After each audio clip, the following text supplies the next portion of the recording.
Oh, ito mga paps, oh. Naka Honda Wave naman siya, no. Ayan, tignan natin mga paps kung paano niya to ipapasa, no. Yun. So, good naman siya sa number 8. Number 8.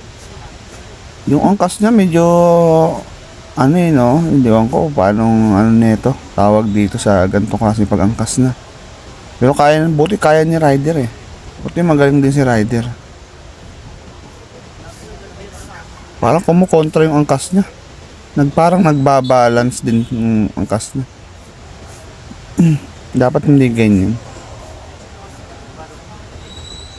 Kaya medyo parang ano yung rider, hinahabol yung liko dahil sa angkas. Pero buti mahusay yung rider si Paps. Kabisado nyo, yan kagandahan mga Paps pag kabisado. Yan, pag kabisado nyo talaga mga Paps, ang laki ng chance nyo na makapasa. Kasi kabisado nyo, alam nyo na agad yung gagawin nyo. Kaya maganda talaga na nanonood kayo nito. So ayun, mahusay si Paps. Pasado to si Paps ha, pasado.